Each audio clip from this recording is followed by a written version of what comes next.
Step into the new when you drive a Chevy. It's time for a fresh approach and a new perspective. And find the Chevy that's right for you. Find new experiences, find new roads. Chevy.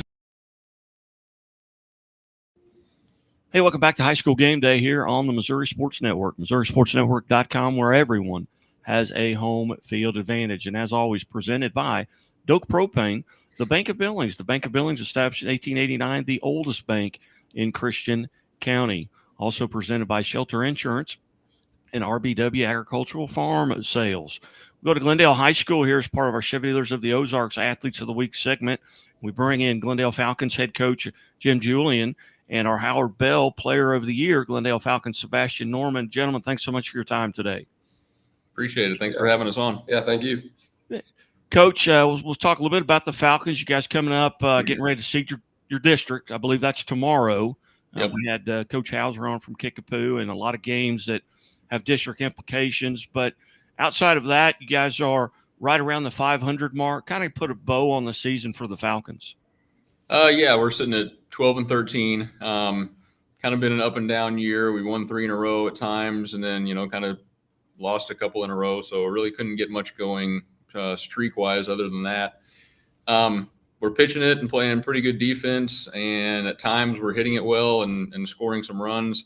But at other times we're kind of stuck in the mud a little bit offensively. But we're going to try. We got a couple of days of practice before we start districts, and we'll try to get in a good rhythm and get some things ironed out and try to compete in the district the best we can. Well, it's kind of been murderer's row. It's the baseball in Southwest Missouri, if you go back a decade to where it is now, is so much better. With the coaching staffs, along with the facilities, all the facility upgrades, people are getting a lot more games in. And I really feel like, going back 10 or 15 years, that it has much improved and maybe caught up with the St. Louis area as far as baseball. What are your thoughts on that? Yeah, I agree with that. Back when I started coaching, I was at Forsyth in a little bit smaller school. But there was a lot of, I shouldn't say a lot, but several of the baseball coaches at that time were basketball coaches that just did baseball in the spring. But yeah, coaching has gone a long way, even at smaller schools around the area. There's more baseball guys throughout this area now than there was when I started coaching. And like you said, even 10 or 12 years ago. We just got new turf this year. Great upgrade to our facility. It's been great. We got rained out early in the season, that second or third weekend of the year when it was just raining, all weekend and nobody was playing. But other than that, we've had days where it rained most of the day and we could practice. But it's just been great. And there's a lot of, we played, I think, 3 or 4 games this year on grass fields. And one of them was yesterday at Hammond's Field. So that's not, a poor facility by any means. But just the facilities, a lot of fields, if they're not full turf or, infield turf, and that adds a lot of things where you can practice and even play games when a lot of people, couldn't, like you said, even 10 years ago. As you look at the changes that Mich has made with regards to the number of games, now I believe it's 36 they cap you off at in spring baseball compared to 18 and 2 tournaments or 16 and 3 tournaments. Well, how has that changed your schedule? We've tried to schedule as many as we can. I think we're about 32 last year. Lost 4 games this year. We were right around the 30-ish mark or so this year, but lost those 4. But yeah, it's freed up a lot of schedules. Like you said, we wouldn't have to worry about, what tournaments we're going to or how many tournaments we want to play to try to get more games and then be limited on regular season games. So I think it's a great change. You can go play, there's more festival type atmospheres now than just straight bracket tournaments, which is good because you usually get, anywhere from 3 to 5 games out of those. So yeah, just trying to schedule, as many games and against as many quality good opponents as possible. As you head into districts here right now, what do you feel like as a team you're doing really well that you can maybe build on to maybe make a run in districts? I think we're pitching it pretty well. We don't have a kid that's going to go up there and strike out 15 or 12 or anything or blow it by you, but we got a few guys that we feel like can pitch it, can pitch backwards if we need to, can throw 2 or 3 different pitches in any counts. Our defense is really strong behind them. And our pitchers, for the most part this year have done a good job of not putting people on base and making people swing the bat to beat us. So I think that's one of our strengths. At times we've shown pretty good small ball prowess. Yesterday we scored 2 runs in an inning, basically just bunting and running and doing some little things like that. But we also have guys like this guy next to me that can, double in or home run a few runs here and there too. And, can get on base and steal a base and make things happen with his speed. So we've got a good mix. We just need to put it together offensively a little bit and get more consistent. Outstanding. Again, we're visiting with Glendale Falcon head baseball coach Jim Julian and our Chevy Dealers of the Ozarks Athlete of the Week, Springfield area leadoff club Howard Bell, most valuable player, Sebastian Norman. Coach, tell us a little bit about Sebastian and his growth coming up through the program, and when did you kind of realize that this was a special player, and it may have been back in the 7th grade? Yeah, it was, I heard a lot about him in his junior high days leading up to his freshman year at Glendale. And then, I can't remember what day we started practice when he was a freshman, but I think it was maybe the 2nd day of practice when he took BP on the field, and we realized that this guy's got to be in the lineup. There was just a different swing, a different sound when the ball came off of his bat, even as a freshman. So he's been in the lineup varsity-wise since basically day one as a freshman, and has done some great things for us, not only offensively but defensively. He pitches a little bit, kind of been our closer this year at times, and, his junior year and beyond that. But, great speed. He can change games on the bases. He's played some outfield for us later on this year and made some really good catches going back, going glove side and in the gaps and just running down balls out there with his speed. But, he's a special talent, once in a maybe coaching career kind of talent. But more importantly than that, he's just a great kid. He carries just under 4 GPA. He's really involved in school, really involved in the community. He's a person magnet. Players flock to him. Even our young guys, flock to him just to be around him because he's a good-hearted guy, but works really hard and leads by example and is a good role model for our younger players. Well, outstanding. Sebastian, how are you today? I'm amazing. How are you? I'm good. Thank you. And on behalf of Chevrolet and the Missouri State Highway Patrol, congratulations on being named an Athlete of the Week and the Springfield Area Leadoff Club Player of the Year. Thank you. Sebastian, take us back to that freshman year and your maturation. Number one, have you just kind of determined where you want to play? Do you like playing? Coach talked about infield, outfield, on the mound. Do you have a preference? As of right now, for sure, it's third base is my where my heart is at. That's what I've been playing my whole life. But as I've gotten older, I've grown to love outfield more and know that it's a very high possibility at the next level that I will be in the outfield. So just trying to adapt there, take reps at both positions because I want to be versatile. I want to be able to show off that I can play anywhere really. So just having the ability to do that is a pretty cool feeling. Take us through. Let's say you're playing tonight. What are you doing during the day to kind of get mentally and physically prepared for a game? Are you looking at film? Are you looking at stats? Are you listening to music, drinking lots of water, getting rest? What does your day look like on a game day? No, yeah. So every game day, if I can, I try to get in hitting with my hitting coach. Some days it doesn't work out with either my schedule or he'll be busy, but pretty much every game day around 11:30, we'll go meet each other, we'll hit. And that really is what gets me right before every game.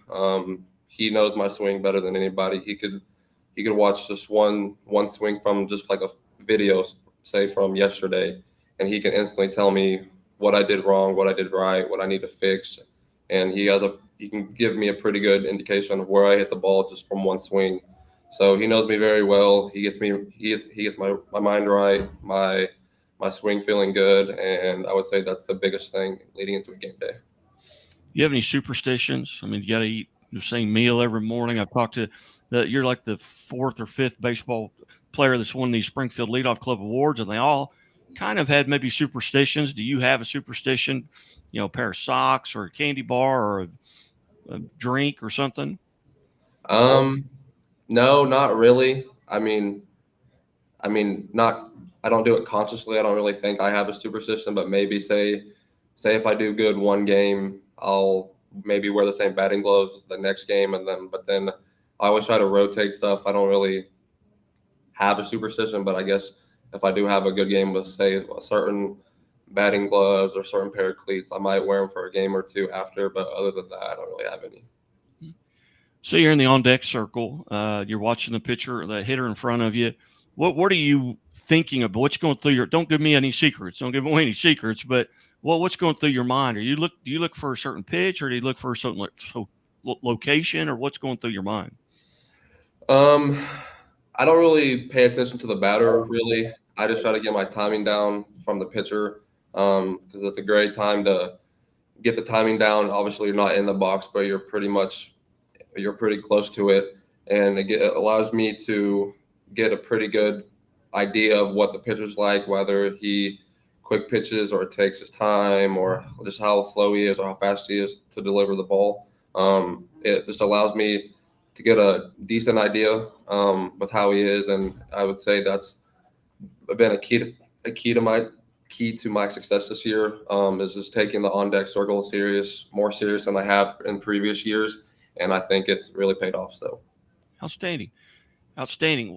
Tell us a little bit about, let's say, for example, if you could get in a time machine, okay, and you could go back to Sebastian Norman as a 7th grader and give yourself some advice based on what you know now as a senior. What advice would you give yourself, whether it be getting in the weight room more, getting in the classroom more? What advice would you give yourself? I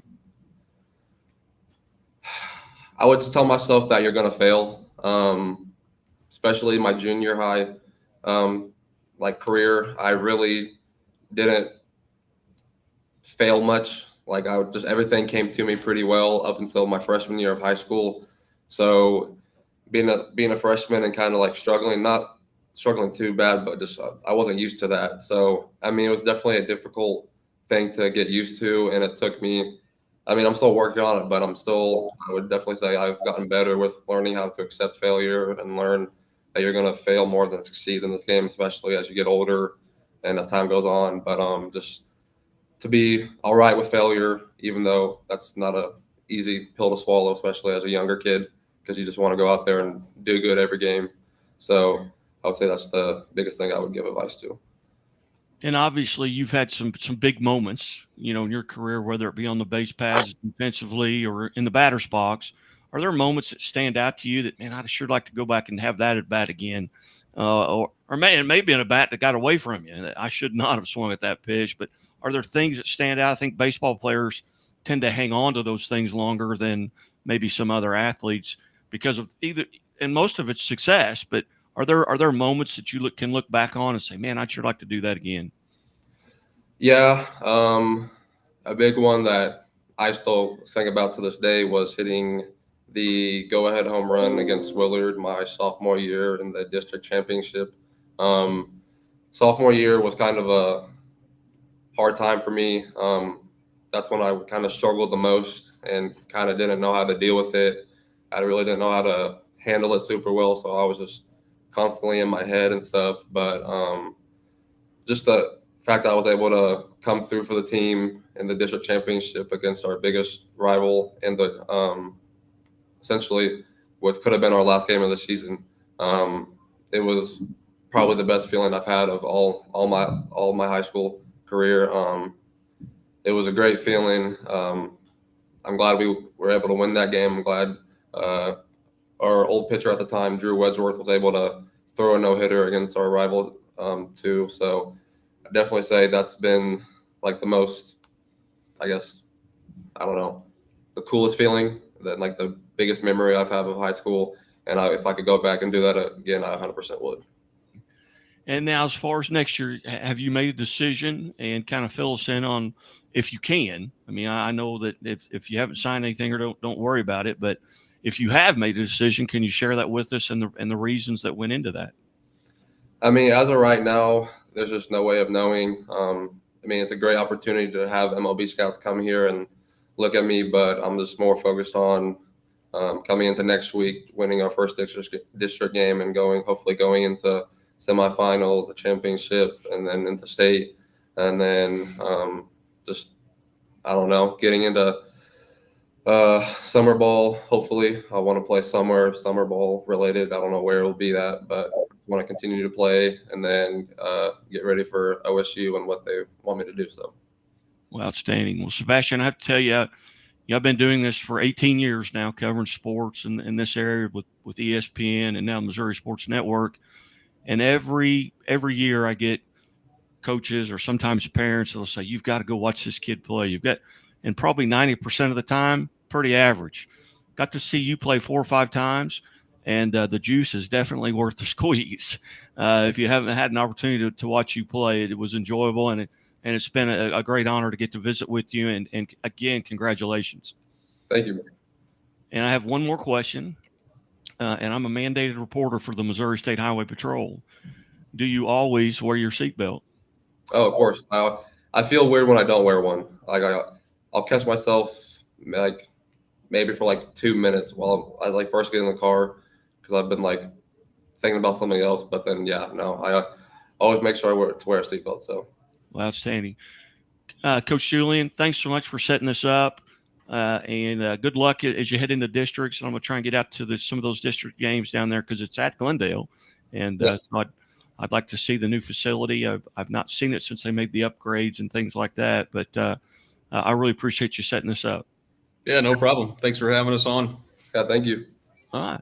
Hey, you guys, hey, good luck. And hey, keep it right here on the Missouri Sports Network. And as always, the Missouri State Highway Patrol reminds us to take that 3 seconds and buckle up. It's 3 seconds that could save your life. Be safe, be smart, and be here tomorrow. And we'll be right back.